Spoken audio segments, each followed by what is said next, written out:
means an area expert in Middle East. However, over a lot of years, I have engaged in various ways with most countries of the world in one way or another in studying. So I have some degree of appreciation of issues, as I hope will be apparent later in my talk. But at the beginning of my talk, I'm going to start at a rather general level to talk about what we mean by knowledge-based economy, or what might be meant by a knowledge-based economy, because indeed it's a kind of rhetoric, and understanding this rhetoric and how it's employed is an important before we go advocating that we should all become knowledge-based economies. So first thing to say is every society is knowledge-based. Okay, there aren't any societies in the world that aren't knowledge-based. Okay, but that there are different kinds of knowledge. For example, survival as a city dweller requires a different kind of knowledge than knowledge as a herdsman, for example. And the use of the phrase, therefore, suggests that some types of knowledge are particularly valuable or essential for the 21st century. Okay, so the first issue is what kinds of knowledge are we talking about?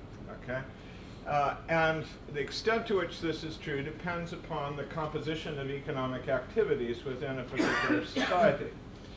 So if a society is entirely dominated, for example, by natural resource income, income from petroleum, for example, then a particular kind of knowledge will be elevated, okay, in relationship to other forms of knowledge within that society.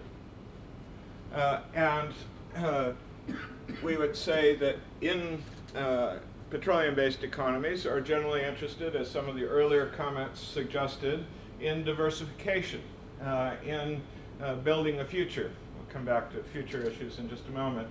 But there are also other countries that are less dependent, less able to exploit natural resources, and then those countries have to find other forms of economic activities, each of which has associated knowledge, each of which is associated with particular kinds of knowledge. So the trends that I would identify as particularly important are these three here. The growth of science-based industries and the scientific and technical knowledge associated with those industries. Okay. The second is the growth of the so-called creative industries, which is a very dangerous term as well. You know, what isn't creative? Okay, but when we say creative, what we're really talking about is a collection of industries having to do with media, arts, and design, fashion, and so forth. And so these creative industries are a second big growth area for particular forms of knowledge. And the third, and perhaps the biggest of the three, is the use of scientific and technical knowledge to improve productivity in both traditional and more modern industries. And part of that is acquiring more modern industries, so the processes of technology exchange, acquisition of technology, and so forth. And so of the three, okay, perhaps the biggest impact that can be expected in any country, and particularly in either middle-income countries or countries that are very much reliant on their wealth for petroleum, is this third area. But I'll come back to that in a moment. So the collection of knowledge referred to in these three trends could be called modern knowledge. Okay, and that's that of course is a little controversial as well, but let's for the moment simply call that modern knowledge, knowledge that's relevant for the 21st century. So there are some common features of this modern knowledge. In each of the three areas, there are some common characteristics. It's incrementally improved with occasional punctuations, which we could call step changes. So, for example, the moving from the vacuum tube or the valve to the transistor, and then the transistor to the integrated circuit, are step changes in the electronics industry. Okay? So the electronics industry proceeds by incremental progress except for step changes. And in that particular industry, there have been a lot of step changes. In other industries, there are fewer changes in step.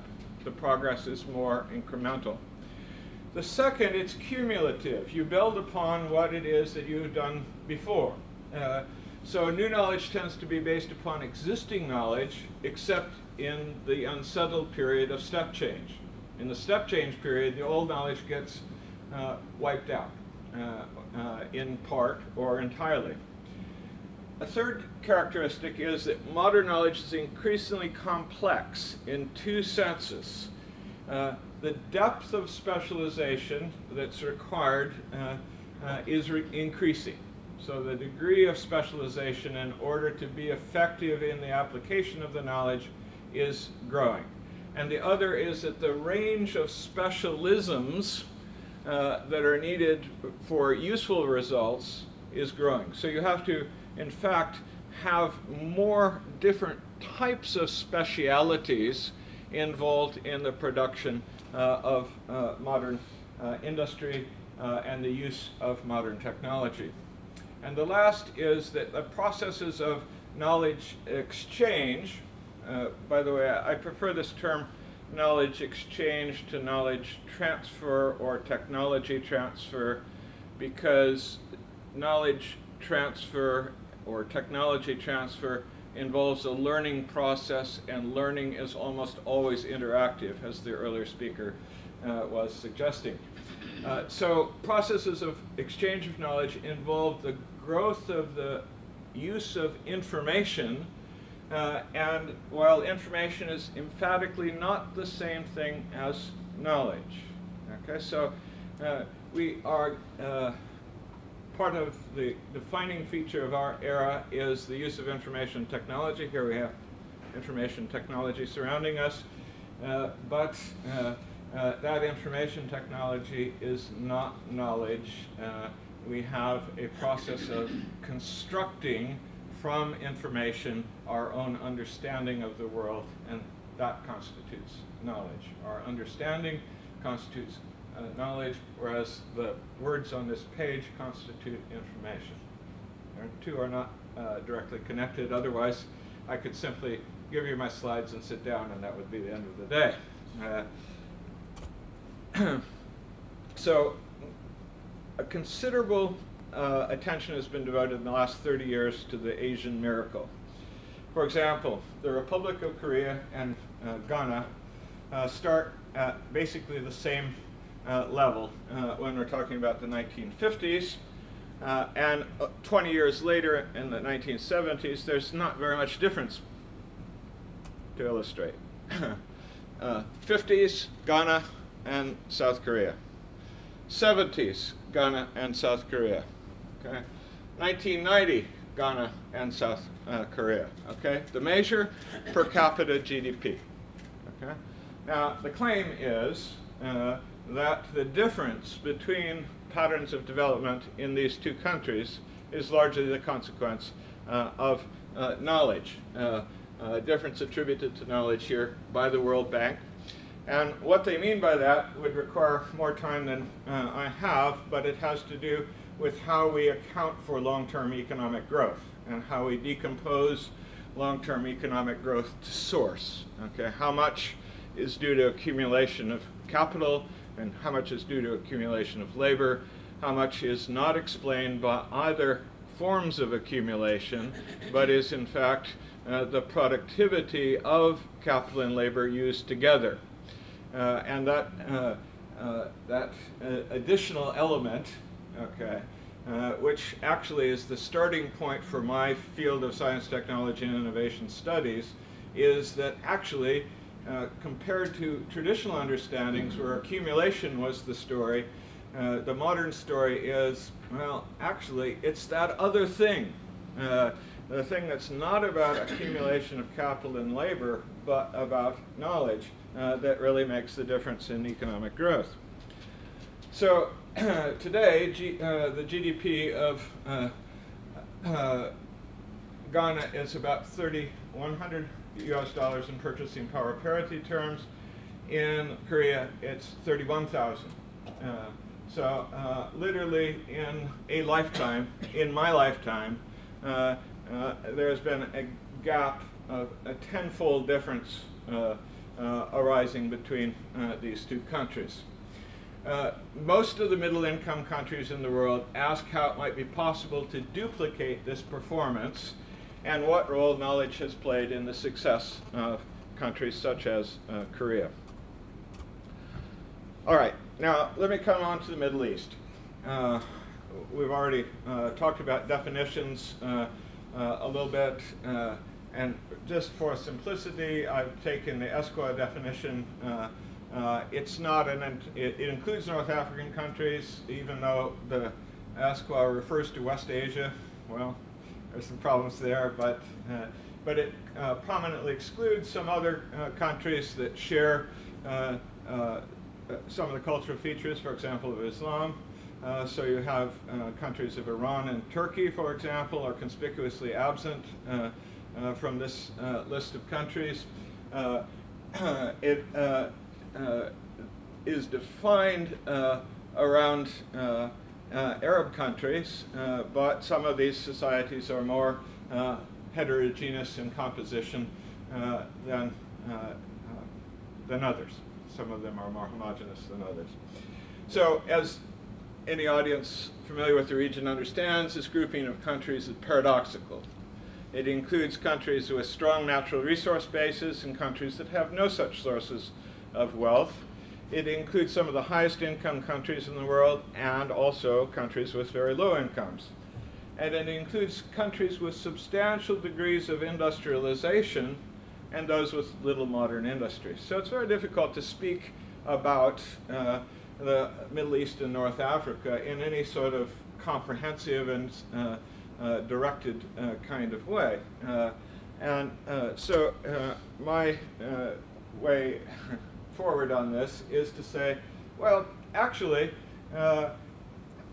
these countries share some aspirations and features that are common, even though I've identified a lot of differences. Okay? Some of the features that are in common are an interest in catching up, defined by achieving similar level of sustainable income. That allows me to include the petroleum-based countries because at the end of the day, they're interested in a very long-term sustainability of their economic development.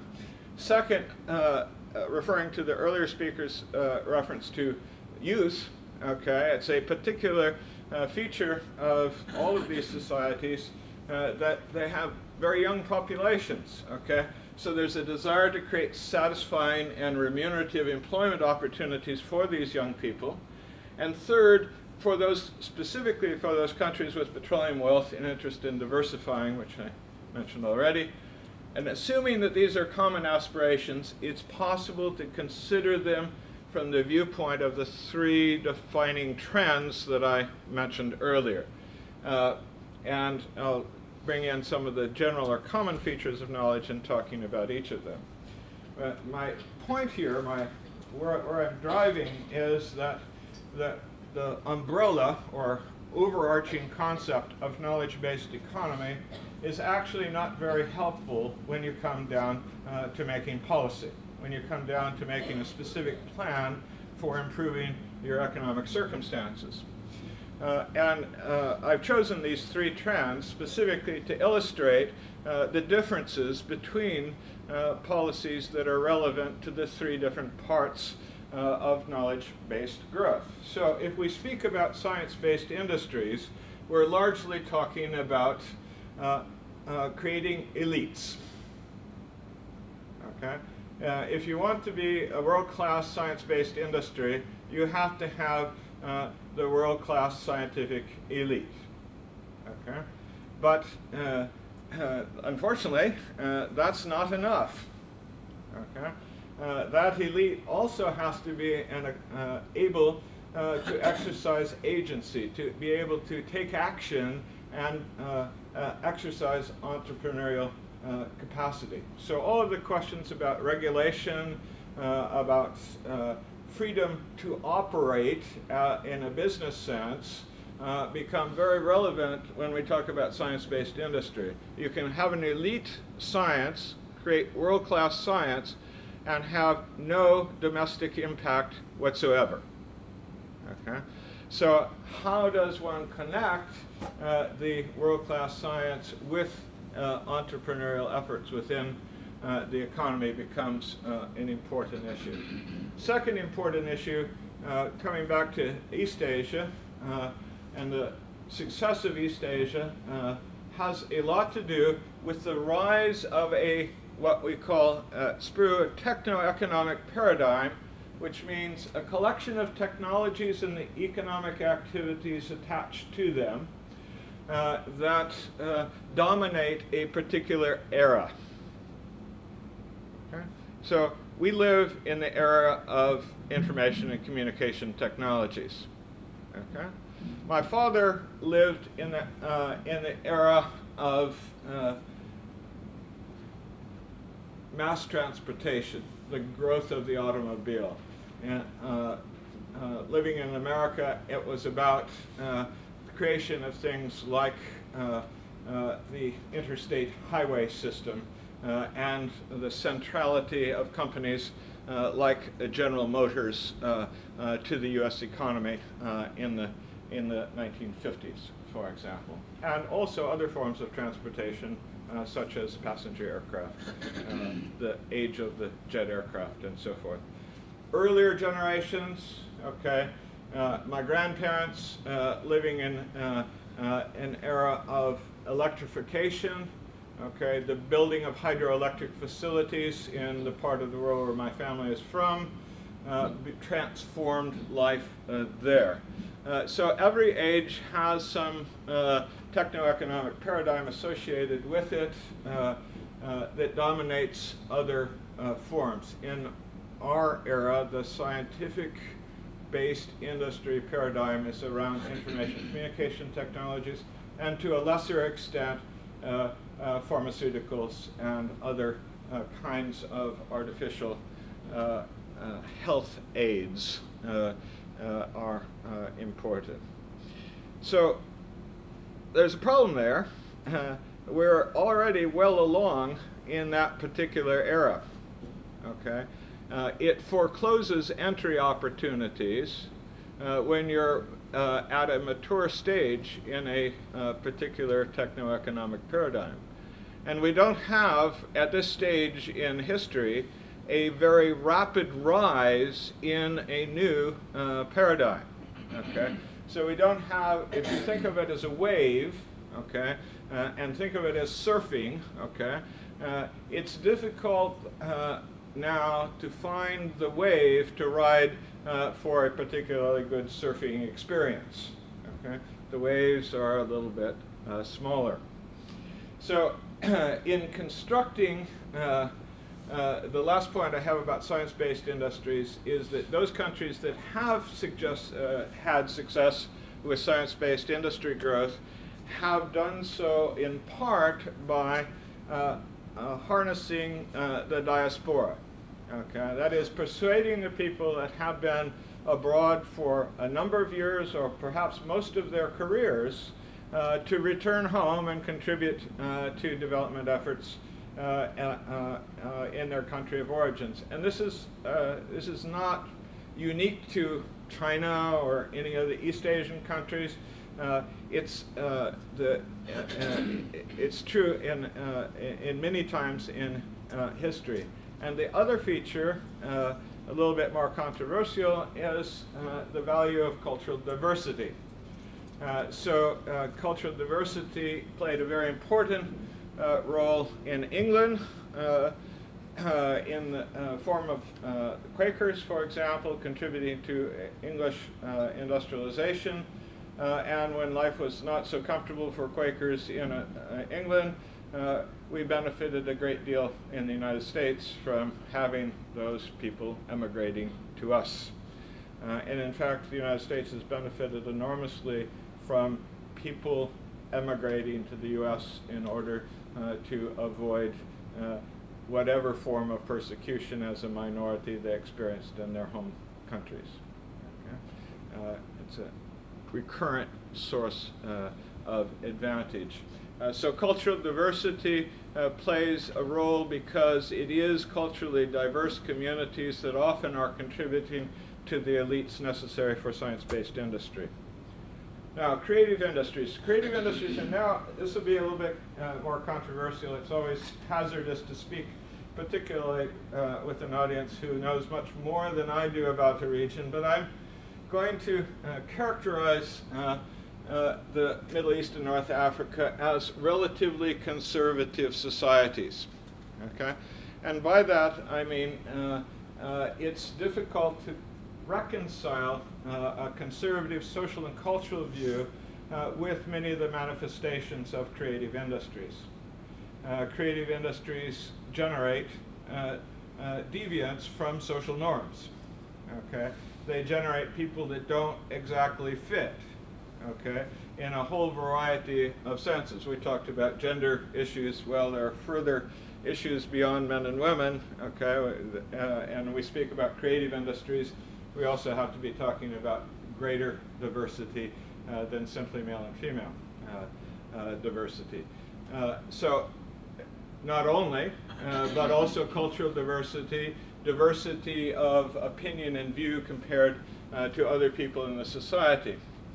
Historically, and there's been, I have some confidence now because there was great reference to history. Historically, there have been periods in the life of Islam in which there was much greater tolerance.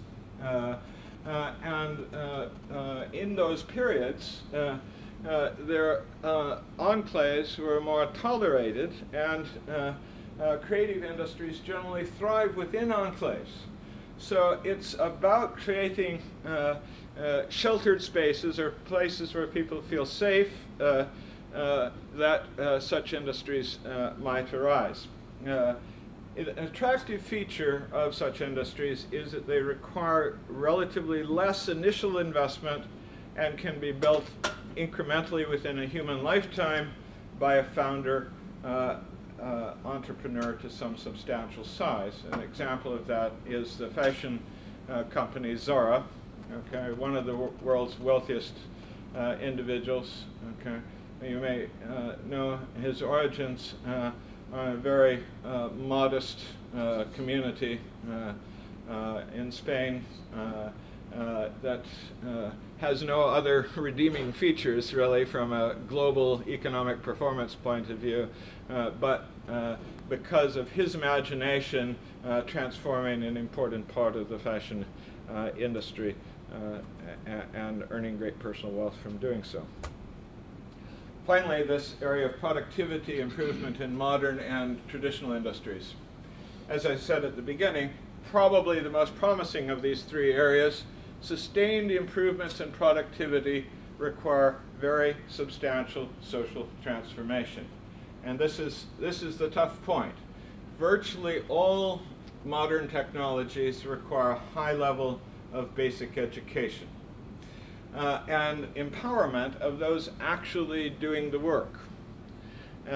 So that can be a problem if you're living in a society which is quite hierarchically oriented, okay, in which the boss is supposed to know what to do and direct everyone else to doing it. Then it's very difficult to perform in modern industry. Okay? Actually, there needs to be some recomposition of work roles and identities within the workplace in such a way that people are empowered and enabled to make their own contributions. Many years ago, I was interviewing people in a Japanese integrated circuit fabrication facility, and one of the things they said, well, one of the reasons that we have a relatively even status or hierarchy difference within our organization is we know because of the war, okay, because of World War II, that people were displaced from their initial position.